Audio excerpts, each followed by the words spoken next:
네, 두 번에 걸쳐서 이제 계시록 6장을 좀 나눠보고 싶습니다. 오늘 비가 엄청 내렸죠. 뉴스 보니까 일산, 고양시 쪽은 난리가 아니네요. 피해가. 여러분 기도해 주시길 부탁드립니다. 1990년도 11월에 한 사건이 있었죠. 국회의원들과 판검사들이 폭력배들과 함께 술자리에서 함께 술을 먹다가 그 자리에 합석했던 두 폭력 조직 간에 싸움이 일어나서 유혈극이 발생하죠. 그것이 뉴스로 하면서 큰 충격을 주었는데요.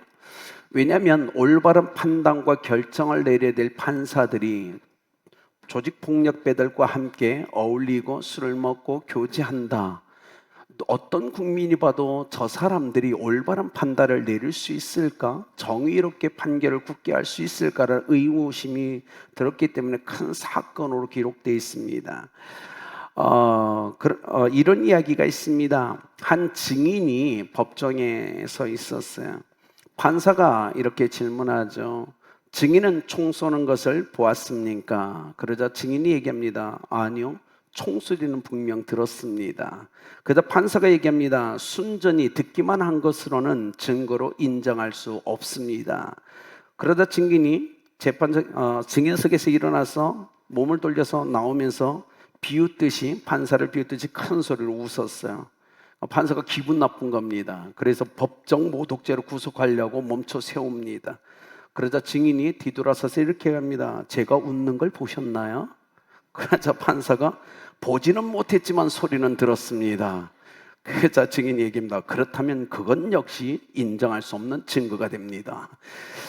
세상의 사람들의 판결은 정의롭지 못한 것 같아요. 언제나 치우쳤고 그것 때문에 누군가는 피해를 보고 억울한 것이 인생이 아닌가. 그러나 아벨의 핏소리를 듣고 하나님께서 정의롭게 그 신원을 갚아주셨던 것처럼 이 땅에 우리 눈에 보이지 않지만 옳지 못한 방법과 불의를 행하는 사람들, 마지막 시대에 분명 하나님이 그들에게 심판할 거란 사실은 변하지 않습니다. 이 세상에서 사람들의 눈을 속이고 타협을 통해서 피해갈 수 있을지 몰라도 역사를 주관하시며 심판하시는 하나님 앞에 피할 수는 없을 겁니다. 왜냐하면 하나님은 우리의 마음의 동기부터 우리의 마음을 전부 다 아시기 때문에 그렇죠. 이 시대는 교회가 하나님의 말씀을 가지고 아무리 하나님이 심판합니다, 인류의 마지막 때가 다가옵니다, 아무리 외쳐도 전부 농담으로만 여기는 시대인 것 같습니다. 그러나 우리는 기억해야 됩니다. 아무리 사람들이 에이 설마 심판이 있겠어 아무리 얘기해도 하나님이 결정하셨다면, 계획하셨다면 심판은 임할 겁니다. 그들이 아무리 예수님을 부인하고 하나님이 존재하지 않는다 할지라도 하나님은 그들의 입술의 부정으로 존재함이 사라지는 것이 아니기 때문에 그렇죠. 제가 이 말씀을 준비하면서 이런 생각 해봤어요. 노아 시대 창세기 6장에 하나님께서 노아 가족을 보면서 하나님이 은혜로 그들을 구원해 주신 것처럼 마지막 시대에 이 땅의 마지막 때에 하나님이 동일하게 하나님의 은혜로 여기 있는 여러분을 구원해 주실 걸 믿습니다. 그것이 성경이 우리에게는 거야. 주님이 노아를 바라보면서 이 세대에서 내가 내 앞에서 의로움을 내가 보았다고 선포하신 주님이 마지막 심판 때 여기 있는 여러분을 향하여 내가 너의 의로움을 보았노라고 선포해 주시길 예수님의 이름으로 축복합니다. 여러분, 죽음, 인생의 마지막 고린 지점을 바라보면서 인생을 살아가는 게 그리스도인이에요. 그렇지 않습니까? 여러분 오늘 왜 참으십니까? 왜 버티고 견디십니까? 마지막을 여러분 보았기 때문에 그래요. 성경을 통해서 하나님이 인생의 마지막, 그 역사의 마지막 순간을 우리에게 보여주셨기 때문에 우리는 인내하고 참는 거예요. 그렇지 않습니까? 우리가 그걸 보지 못했다면 우리가 참을 이유가 없었겠죠. 그런데 하나님은 보여주셨어요. 성경을 통해 말씀하시고 결론이 이러니 그러니 참으라, 인내하라, 사랑하라, 용서하라, 용납하라 전부 얘기하시는 거예요. 우리는 그 삶을 살아가야 됩니다. 왜냐하면 여기 있는 우리의 몸뚱이가 언제 하나님의 시간이 되어 우리는 이 몸뚱이를 땅에 눕혀야 될 때가 옵니다. 땅에 묻어야 될 때가 옵니다. 그때 땅에 묻어있는 나를 책임져 주실 유일한 분은 오직 하나님이시기 때문에 우리는 그 하나님의 말씀을 믿고 온전히 신뢰하며 인생을 살아가야 될 줄 믿습니다. 그렇지 않을까요? 우리 몸뚱이가 인생을 다해서 이 장막이 무너진 후에 땅에 눕혀졌을 때 누가 우리를 책임져 줄 수 있겠어요? 아무도 없습니다. 오직 하나님만이 책임져 줄 겁니다. 그러니 인생의 마지막 인생길을 다한 후에 우리가 땅에 들어 누웠을 때 나를 유일하게 책임져 주실 그 하나님 앞에 우리는 부끄럽지 않은 믿음의 삶을 분명 살아가야 될 줄 믿습니다. 한 번은 제자들이 예수님께 와서 얘기하죠. 말세에 어떤 징조들이 있겠습니까? 그래서 예수님은 마태복음 24장과 25장 감난산의 설교를 통하여 마지막 시대의 징조를 끊임없이 얘기하면서 이렇게 합니다. 그러나 그것이 끝이 아니니라 라고 얘기하셨어요. 예수님의 초림과 재림 사이에서 일어날 그 어떤 지점의 사건이라고 분명히 얘기하셨어요. 그리고 오늘 우리가 읽은 이 계시록 6장은 그 사건에 대해서 조금 더 자세하게 풀어주고 있다는 사실입니다. 보좌에 앉으신 하나님의 오른손에 들린 이 두루마기, 임봉된 이 두루마기, 이 땅에 존재하는 그 어떤 인간도 그것을 받아서 풀 수 있는 사람은 존재하지 않았어요. 오직 십자가에서 죽으시고 부활하신 어린 양, 그 어린 양 대신 예수님이 그 두루마리를 취하여 그 인봉을 떼면서 6장의 심판의 이야기들이 시작된다는 겁니다. 우리가 너무나 잘 알죠. 여러분 6장부터 16장까지는 세 가지의 심판이 끊임없이 등장합니다. 첫 번째 일곱 인에 대한 심판이에요. 그 다음에 일곱 나팔에 대한 심판이고 그 위에 일곱 대접의 심판, 세 가지 심판이 끊임없이 돼요. 일곱 봉인, 일곱 나팔, 일곱 대접의 심판. 그런데요, 여러분 많은 해석자들이요 오늘 나오는 말을 탄 사람들요 예수님이라고 오해를 해요. 아닙니다. 예수님이 아니십니다. 예수님은 철저하게 보좌에 계신 하나님의 손에서 두루마기를 취하여 두루마기를 열으셨고, 열으실 때 예수님 옆에 있던 네 생물이 오라라는 명령에 따라서 한 명씩 등장하고 있다는 사실을 보여야 됩니다. 그러니까 예수님은 두루마기를 취하여 인동을 떼서 펼쳤을 뿐이고, 그 두 번째 옆에 있던 네 생물은 끊임없이 오라고 선포해 뗄 때마다 그 소리를 들은 하나님의 종들이 어딘가에서 등장합니다. 우리는 이 말씀을 꼭 기억해야 돼요. 인을 뗄 때마다 진행되는 이 심판을 한번 기억해 보십시오. 여러분 우리가 잘 알고 있잖아요.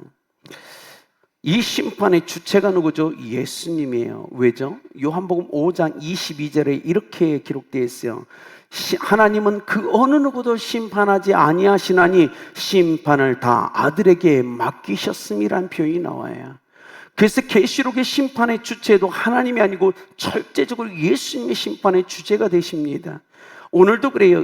두루마기를 쬐 인봉을 떼시면서 심판을 시작하신 분은 예수님이라는 사실이에요. 여러분 이건 굉장히 중요하죠. 그런데요, 일곱 인을 떼시고 일곱 나팔을 불고 일곱 대접을 쏟으시면서 그 심판의 강도가 갈수록 더 강해진다는 걸 우리가 성경을 통해서 볼 수 있다는 거예요.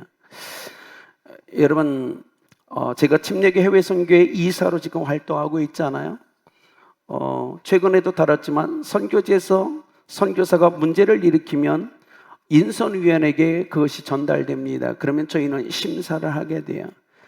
선교지에서 선교사의 정체성을 잃어보고 파송기관의 권위를 떨어뜨리는 사람에 대해서 우리가 네 가지의 징계가 진행됩니다. 첫 번째는 주의를 줍니다. 하지 말라고, 그렇게 하면 안 된다고. 그 말이 안 먹힌다 그러면요, 우리가 그 후에는요 경고를 해요. 주의를 하는 거예요. 그 다음에 강한 경고를 줘요. 경고가 안 통하면 한국으로 소환해 버립니다. 그리고 이제 고민하죠. 그런데 그래도 안 되면 해임시켜 버립니다. 이제 선교사로 삶을 못 살아가게 하죠. 그런데 우리 부모님들의 삶도 그렇잖아요. 아이를 키우다 보면 때로는 그래요. 아이를 보죠. 주의를 줍니다. 이거 하면 안 돼. 부드럽게 타일르죠. 근데 또 말을 안 들어요. 그러면 이제는 경고가 들어가요. 엄마 너 한 번만 더 그래 봐. 경고가 들어가죠. 그러다가 또 어겨요. 그러면 어떡하죠? 사정없이 매를 들고 한 대 때리고 얘기하죠. 너 내가 그러지 말랬지. 근데 하나님의 심판도 그렇게 진행된다는 거예요. 하나님의 본래 마음은 악인이 죄악 가운데 죽는 걸 하나님은 원하시지 않기 때문에 그래요. 그들이 회개하고 주님을 믿고 돌아가기를 원한다는 거예요. 심판의 의미, 악을 제거하고 새롭게 하나님이 새로운 것들을 회복시키기 위한 거죠. 그래서 성도들에게는 은혜가 되지만 범죄한 사람들에게 심판이 된다는 겁니다. 그러나 이곳에는 우리가 기억해야 될 게 한 가지 있어요. 계시록의 심판은요, 회개하라고 주는 기회가 아니란 사실입니다. 한번 보십시오. 계시록의 심판은요, 심판을 하니까도 빨리 회개, 이게 아니에요. 그냥 심판이 심판으로 끝나요. 더 이상 기회가 없다라고 선포하고 있다는 거예요. 이게 무서운 거예요. 계시록의 심판이 시작되면 그 즉시 그때는 회개 기회가 없어집니다. 그 전에 주님은 회개하고 돌아가기를 원하신다는 거예요. 자, 봅시다. 첫 번째, 어린 양이 7인 중에 하나를 떼시는데 라고 기록해요. 떼시면서 심판이 이제 시작되는 거예요. 심판의 주체는 철저하게 예수님이죠. 근데 보십시오. 첫째 인을 떼실 때 흰말을 탄 자가 등장한다고 얘기해요. 근데 그 흰말을 탄 자가 활을 갖고 등장합니다. 즉 영적 싸움을 하고 있다는 사실을 우리에게 보여주고, 그러면서 이 흰말 탄 자의 특징이 면류관을 받았었다라고 얘기하는 겁니다. 즉 이 사람은 이미 승리자예요. 그리고 또 승리하기 위해서 활을 갖고 또 싸움을 하고 있는 사람으로 우리에게 비유하고 있다는 거예요. 이 사람의 모습은 오늘 복음의 승리며 교회의 승리며 성도들의 승리라고 우리에게 얘기해 주는 겁니다. 여러분, 이곳에 있는 여러분 믿으십시오. 여러분은 이미 승리의 면류관을 썼어요. 예수 그리스도 말하며 면류관을 쓰고 있는 사람들이에요. 면류관, 승리의 면류관을 쓰고 있지만, 그러나 오늘 우리의 삶에서 우리는 또 영적 싸움을 싸워가는 거예요. 기억하십시오. 영적 싸움을 해보지 않은 사람에게는 면류관이 주어지지 않습니다. 영적인 싸움을 해서 승리한 자들만이 면류관을 쓸 수 있다는 거예요. 이건 놀라운 메시지를 우리에게 주죠. 자, 요한계시록 3장에 빌라델비의 교회가 등장합니다. 기억하실 거예요. 11절에 이렇게 기록되어 있어요. 내가 속히 오리니 내가 가진 것을 굳게 잡아 아무도 내 면류관을 빼앗지 못하게 하라. 이것은 빌라델비 교회만 위하여 준 게 아니에요. 이 시대에 우리에게 준 거예요. 여러분은 이미 승리자예요. 그리고 면류관을 받았었어요.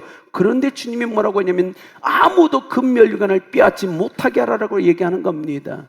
우리가 이제는 예수님 그 마지막까지 해야 될 우리의 사명은 뭐냐면, 우리의 인생의 목표가 뭐냐면 내가 받았은 승리의 면류관을 빼앗기지 않는 싸움을 싸워야 된다는 겁니다. 이건 굉장히 중요한 거예요. 근데 많은 성도가 이걸 놓치고 있어요.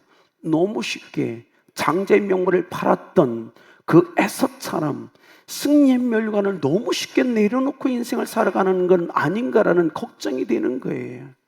아름답게 성도님 여러분, 여러분의 머리에 여러분 이미 승리의 면류관을 쓰고 계신 분들입니다. 여러분 아주 처절하게 이 면류관을 빼앗기지 못하게 여러분 이 싸움을 또 싸워 가셔야 될 겁니다. 주님이 이 땅에 오신 날, 어쩌면 주님이 여러분을 보시고 여러분에게 주었던 면류관이 없다는 그 모습을 보면 주님은 얼마나 가슴 아파하실까요? 내가 그렇게 면류관을 빼앗기지 않도록 하라고 그렇게 타일렀건만 그렇지 못한 삶을 산 우리에게 어떻게 말씀하실까요? 자, 우리가 이 면류관을 빼앗기지 않기 위해서, 그리고 그 면류관 쓴 채로 끊임없이 영적인 활을 가지고 오늘 또 다른 영적 싸움을 싸워가며 또 승리해야 될 우리는 매일 하나님의 말씀 앞에서 경외함으로 서야 된다는 겁니다. 그리고 하나님의 말씀에 우리 찬양처럼 운명을 걸고 순종하며 따라가야 되는 거예요. 여러분, 이 영적 싸움은 우리의 능력으로 하는 게 아니에요. 이 영적 싸움의 승패는 딱 하나입니다. 순종했는가예요. 이걸로 결정돼요. 우리의 능력, 은사가 아닙니다. 이 싸움의 철저한 승리는 하나님의 말씀에 순종했는가예요. 순종한 자에게 무조건 면류관은 주어져요. 승리는 주어집니다. 그런데 우리가 면류관을 빼앗기는 이유는 능력이 없다. 아니요, 그런 거 아니에요. 순종하지 않았기 때문이에요. 이게 철저하게 성경이 우리에게 주고 있는 거예요. 여러분은 끊임없이 하나님의 말씀에 순종함으로 끊임없는 승리의 면류관을 붙잡고 승리하며 살아가시길 예수님의 이름으로 축복합니다. 두 번째는요, 붉은 말이 나와요. 그런데 이 붉은 말이 뭐라고 하냐면 화평을 제하는 말로 등장합니다. 화평이 사라지니까 어떡하죠? 다툼과 분쟁이 계속 일어나고 화평이 사라지니까 가정 안에 화평이 사라집니다. 제하여 버립니다. 다툼과 분쟁이 공동체 안에, 사회 안에, 민족 안에, 열방 가운데 끊임없이 일어나죠. 화평이 사라지니까 사회는 혼란스러워지는 거예요. 끊임없이 분쟁과 다툼이 끊임없이 일어나죠. 어쩌면 지금 이 시대에도 지속되고 있는 싸움이에요. 그런데 주님이 계시록 2장에서 에베소 교회를 향해서 이렇게 합니다. 너 첫사랑을 버렸구나. 사랑이 빠지니까 어떻게 화평이 사라지죠. 그러니까 분쟁과 다툼이 일어나요. 그래서 주님이 얘기합니다. 회개하여 처음 행위를 갖지라라고 얘기하는 거예요. 여러분, 우리는 기억하십시오. 사랑이 식어지면 화평은 사라지게 돼 있고 분쟁과 다툼이 일어납니다. 그러니 주님이 이렇게 우리에게 명령하죠. 너의 사랑으로는 안 되니 하나님의 사랑을 취하여 그 사랑으로 살아가라. 이게 요한 1세 메시지예요. 우리 사랑으로는 안 됩니다. 우리의 마음으로도 안 됩니다. 그래서 주님이 예수 그리스도의 마음을 품으라고 얘기하는 거예요. 너의 마음으로는 안 되지. 예수님의 마음으로 살아가야지. 너의 사랑으로는 안 된단다. 하나님의 사랑으로 살아가라고 끊임이 얘기하시는 거예요. 마지막 시대에 이 붉은 말을 탄 사람이 전 세계를 휩쓸며 화평을 제하해 버릴 때 유일한 희망을 찾으면 그리스도인이에요. 예수님의 마음을 품은 자, 하나님의 사랑을 소유한 자, 그리스도만이 희망이에요. 주님이 그 사명을 여러분에게 주셨어요. 그래서 우리는 끊임없이 하나님과의 친밀한 사랑과 관계 가운데 그 사랑에 충만하게 있어야 돼요. 그래야만이 세상이 우리를 볼 때 희망을 얻을 수 있는 거예요. 그 얘기를 합니다. 세 번째 보십시오. 인을 뗄 때 검은 말을 탄 자가 등장합니다. 근데 이 검은 말을 탄 자의 특징이 뭐죠? 저울을 갖고 등장해요. 저울이 어디에서 등장하죠? 시장에서 등장하죠.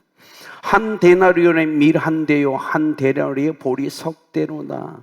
한 데나리온은 노동자의 하루의 품삯이었어요. 그런데 그 한 데나리온 하루의 품삯 가지고 가족이 먹고 살 수 없는 큰 어려운 시대가 올 거라고 얘기하는 겁니다. 이건 경제적 어려움에 대한 거예요. 물가가 말도 없이 비싸질 겁니다. 그래서 하루 노동을 해서 한 데나리온을 얻었는데도 불구하고 그 하루치 노동으로 한 가족이 먹고 살 수 없는 아주 극한의 어려움이 임할 거라고 얘기합니다. 경제적, 물질적 어려움을 아주 심각하게 시간이가 마지막 라인에 도착하기 전에 일어날 겁니다. 그런데 하나님의 긍휼이 부어집니다. 뭐라고 하죠? 감람료와 포도주는 해치지 말라. 왜냐하면 그것까지 사라지면 굶어 죽는 사람이 너무 많을 거니까. 그래서 인플레의 현상이 엄청나게 일어나지만 주님께서는 제한적 인플레이션을 허락하는 거예요. 그래서 감람료와 포도주를 해치게 말아서 기본적으로 그 생명을 유지할 수 있는 은혜를 베푸신다는 겁니다. 그러나 여기는 우리는 기억해야 되죠. 그 마지막 시대가 다가올수록 어떻게 살아야 되죠? 예수님의 말씀입니다. 먼저 그의 나라와 의를 구하라. 그러면 이 모든 것을 너희에게 더하시라. 마지막 때일수록 우리가 해야 되는 건 뭐냐면 양식이 아니에요. 이 마지막 때가 다가올수록 우리가 해야 되는 건 먼저 하나님의 나라와 의를 구하는 삶을 철저하게 살아가야 되는 거예요.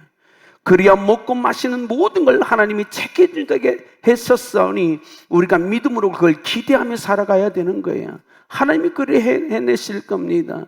그러니 아름답게 성도님 여러분, 이 마지막 시대에 양식이 경제적 어려움이 닥칠수록 우리가 해야 될 건 먼저 철저하게 하나님의 나라와 의를 구하는 삶을 살아가셔야만 된다는 겁니다.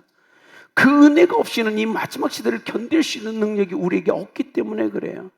자, 네 번째를 보실까요? 네 번째 인을 때니까 청왕생말이 등장합니다. 근데 그 사람 이름은 뭐죠? 사망입니다. 전쟁이죠. 전쟁이 일어날 거에 대해서 얘기하죠. 8절에 검 등장합니다. 이건 전쟁을 얘기하고요. 흉년, 기근이, 전쟁을 터지니까 어떡하죠? 당연히 기근이 오게 되는 거예요. 자, 기근이 오면 어떡하죠? 사망. 여기서 사망은 원어적으로 얘기하면 전염병이란 뜻입니다. 자, 전쟁이 터졌습니다. 그러니까 기근이 와요. 먹을 게 사라져요. 그러면서 어쩌죠? 전염병이 돌기 시작하는 거예요. 그러면서 마지막 짐승에게 의해서 죽는 자, 뭐죠? 짐승들이 먹을 것이 없으니까 사방을 돌아다니면서 사람들을 먹는 겁니다. 이 일이 계속 일어난다고 얘기하는 거예요. 땅의 4분의 1에 대한 권세를 얻어 칼과 흉년과 사망과 땅의 짐승으로 사람을 죽인다고 얘기합니다. 우리는 기억해야 됩니다. 요한계시록에 이 네 말을 타고 등장하는 사람들은 이미 이 땅에서 활동하고 있다는 사실을 기억하셔야 돼요. 예수님이 이 땅에 오시고 죽으시고 부활하신 후 하늘에 올라가신 이후부터 이미 이 전쟁은 이미 시작된 거예요. 지금도 이 4명의 말 탈 사람들은 전 세계를 돌아다니면서 끊임없이 자기들의 이 사명을 지금 일으키고 있다는 사실이에요. 그들은 예수님이 이 땅에 오실 때까지 말을 타고 끊임없이 움직이며 두루마기를 풀린 인봉된 그 안에서의 명령을 쫓아 이 사명을 감당할 겁니다. 우리는 이 마지막 시대에 어떻게 살아가야 될까요? 사랑하는 성도님들, 지금의 우리 신앙으로 될까요? 제가 아까 우리 하림이 우리 찬양 마라나타 할 때 찬양하면서 이런 생각을 했어요. 하나님, 우리 아름답게 성도들 중에 이 찬양처럼 지금 이 시간 하나님 오라고 진심으로 고백할 수 있는 사람은 몇 명이나 될까요? 아니 뭐 이 세상 뭐 좋은 게 있다고. 아니 좀만요 10년만 더 살게요. 그것보다 천국 가는 게 좋지 않나? 그런데 이 땅에 있는 많은 크리스천 중에 정말 담대하게 찬양을 하면서 예 주님 지금 오셔도 됩니다라고 고백할 수 있는 정말 그 믿음이 있는 사람이 몇 명이나 있느냐는 거예요. 하나님 보기에 그럴지 않을까. 정말 이 땅에 믿음이 없어 사람들이. 내가 원하는 믿음의 소유자가 한 명도 없는 것 같아. 이러지 않으실까요? 여러분 괜찮아요. 여러분 이미 주의 삶 다 받으셨잖아요. 그러니 뭐가 두렵습니까? 선포하셔도 돼요. 하나님 오시라고. 그렇지 않겠습니까? 그런데 찬양을 하면서 두려워하는 모습이라면 우리의 믿음은 하나님 보시기에 정말 형편없는 거예요. 찬양에 가사를 하면서 예 주님 제가요 제 자신을 봐도 형편없거든요. 그러나 오세요. 저는 주님을 환영합니다. 이 정도 배짱과 믿음이 있어야 되는 거 아니에요?